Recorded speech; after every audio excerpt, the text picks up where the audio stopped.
Assalamualaikum warahmatullahi wabarakatuh. Kembali Mr. Cesplong akan melanjutkan membacakan sebuah kisah nyata, sebuah tulisan yang pernah ditulis oleh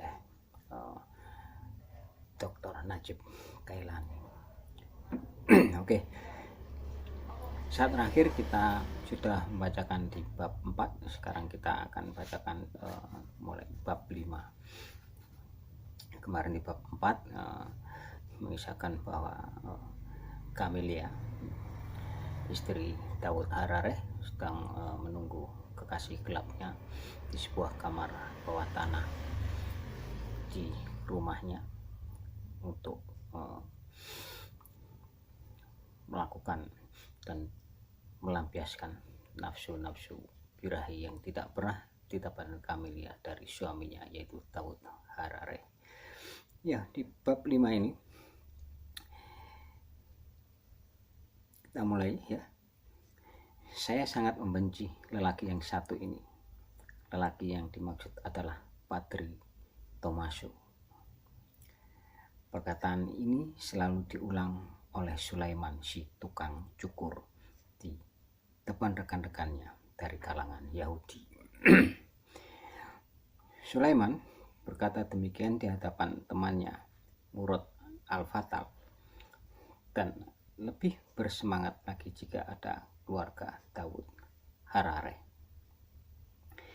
Ia juga mengulang-ulang dengan bangga di hadapan Hakom Musa, Abdul Afia, dan Hakom Musa Slanikli. Dia berusaha menjelaskan alasan kebenciannya terhadap pendeta tersebut dengan alasan keagamaan.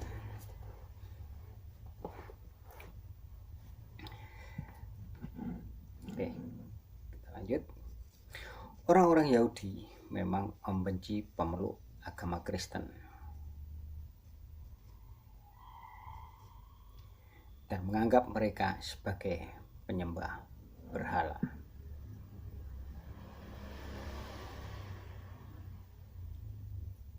Mereka menghalalkan harta dan darahnya, bahkan mendudukkannya sejajar dengan binatang sesuai dengan ajaran Talmud. Sebenarnya yang tersembunyi di balik kebencian Sulaiman terhadap Padri Tommaso hanya karena masalah pekerjaan. Karena mereka berdua menjalani pekerjaan yang sama, yaitu di bidang pengobatan. Namun, semua orang tahu bahwa Bapak Tommaso mengobati pasien berdasarkan aturan ilmiah dan pengalaman yang panjang.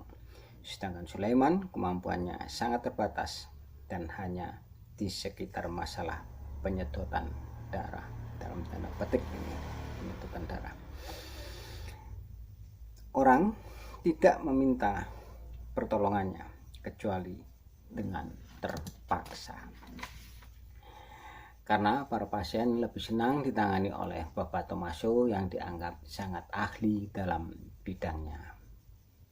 Sulaiman berkata kepada istrinya, "Coba kau bayangkan, lelaki pikun yang bernama Tommaso mengobati semua pasien dengan gratis. Dia mengorbankan waktu dan hartanya untuk mereka tanpa memperoleh manfaat sedikit pun.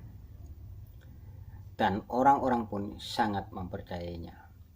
Pekerjaannya yang mengobati pasien secara gratis hampir membuat aku gila," kata Sulaiman pada istrinya. "Dia adalah lelaki dungu yang baru ini kutemui. Jika ia menarik upah, tentu dia sudah memiliki beribu-ribu uang dinar emas. Dan yang paling penting, sekiranya lelaki sialan itu tidak ada di Syam, tentu aku lebih mengeruk keuntungan yang banyak dari orang Islam dan Kristen yang ada di sini. Akan tetapi si laknat itu telah menutup pintu kekayaan dan kejayaan di hadapanku. Aku tidak akan melupakan ketika aku dipermalukan. Dia menyakitiku lebih dari satu kali. Tentu engkau mengatakan bahwa dia tidak pernah berbuat jahat pada orang lain. Tetapi aku beritahukan kepadamu bahwa aku seringkali memberi orang yang sakit suatu resep, lalu dia datang dan menyakitkan. Dia meremehkan pengobatanku dengan mengubah resep yang aku buat. Itu berarti penghinaan dan sangat fatal bagiku.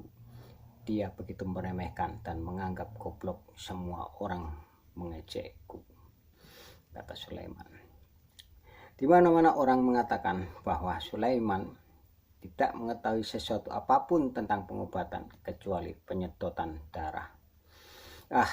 Istriku, barangkali lebih baik orang meragukan kemuliaanku daripada meragukan kemampuanku dalam pekerjaanku. Karena berpikir demikian, Sulaiman hidup dengan sangat hemat, bahkan kikir. Tetapi dia tidak pernah menunjukkan dendam dan kebenciannya terhadap Bapak Tomaso. Di depan laki-laki itu, dia selalu tersenyum dan menampakkan wajah cerah, baik ketika mereka berjumpa secara kebetulan di jalan umum atau di rumah seorang pasien. Suatu hari, dia memberanikan diri berkata kepada Bapak Tomaso, "Hai pendeta yang saleh, engkau harus mengambil upah atas usaha-usahamu yang tiada hentinya dan tidak mengenal siang atau malam. Bayaran itu akan membuat pekerjaanmu bernilai. Jika engkau memberikan sesuatu kepada seseorang tanpa pamrih, maka mereka akan meremehkan dan tidak menghargainya sebagaimana mestinya," kata Sulaiman kepada Bapak Tomaso suatu hari saat mereka bertemu. Bapak Tomaso tersenyum. Bapak Tomaso tersenyum lembut dan berkata, "Hai Sulaiman, aku tidak menginginkan upah dan aku tidak mencari kepopuleran di dalam masyarakat. Sesungguhnya kedua mataku selalu menghadap ke langit. Aku berbuat demi Al-Masih dan aku mencurahkan hidupku untuk menolong mereka yang menderita. Kebahagiaan yang terpancar dari celah-celah tulang rusuk adalah balasan yang besar, suatu kenikmatan yang tiada tandingnya. Semoga Tuhan memberikan berkah kepada usaha kami," jawab Pendeta Tomaso. Perkataan Padri atau Pendeta Tomaso itu sangat menggores hati Sulaiman, dan itu sangat menyakitkan. Senyum simpul Padri yang cemerlang menambah ketongkolan hati Sulaiman, dan dia berangan-angan untuk membinasakan atau mencekik Padri itu. Ketenangan lelaki itu semakin membuat hatinya iri, tetapi senyuman itu dibalasnya dengan senyuman. Meskipun di antara kedua senyuman itu terdapat pertentangan yang sangat besar. Di depan Bapak Tomaso, dia memuji keutamaan lelaki itu dan keikhlasannya yang tulus serta mendoakannya agar selalu mendapat keberuntungan. Itulah sifat-sifat munafik Sulaiman. Kata Sulaiman kepada istrinya, "Saya yakin semua orang di dunia ini sebenarnya dungu jika segala sesuatunya tidak mempunyai harga di dalam hidup ini. Niscaya tidak terdapat berjuta-juta roti. Lihatlah, aku sendiri mengukur nilai kerjaku sesuai dengan ukuran langkah yang kujalani dan menurut banyaknya waktu yang kuhabiskan, serta berdasarkan kesuksesan yang dapat aku wujudkan. Inilah yang benar-benar menurut pendapatku. Tetapi ada satu hal yang terpenting, yakni aku sampai pada tujuan yang aku tambahkan. Dan karena itulah aku harus mengadakan lompatan-lompatan tinggi yang dapat mengantarkan aku untuk meraihnya. Aku harus berbuat sesuatu untuk sampai kepada tujuan yang agung itu. Tidakkah kau lihat bagaimana Eropa mampu menguasai dunia dan mengeksploitasinya, dan bagaimana Inggris bisa menancapkan kaki mereka di Italia sehingga tenggelam dalam lautan darah manusia dan bangkai-bangkai.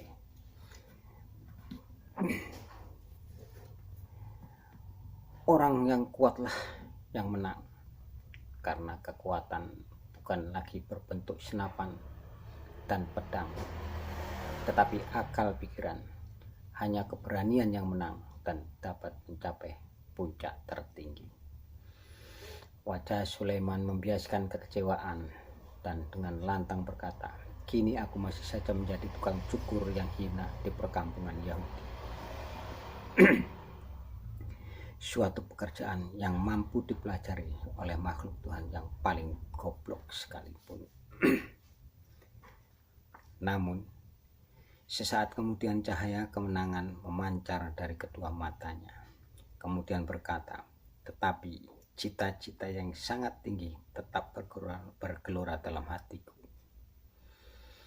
Jarak antara aku dan kemenangan tinggal sedikit lagi."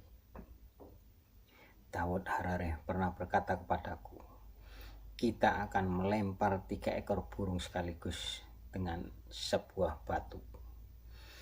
Pertama, dan ini yang terpenting, kita akan mewujudkan perintah agama.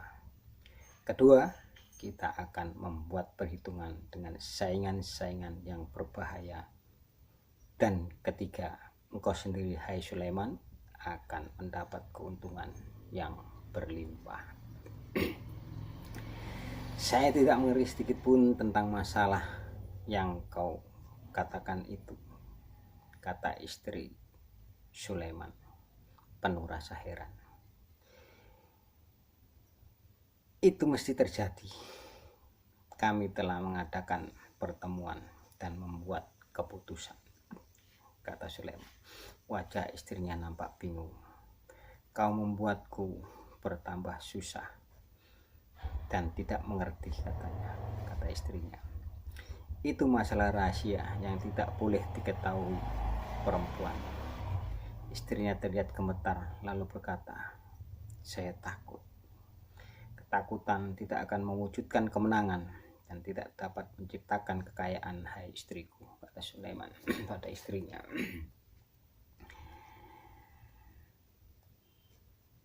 Barangkali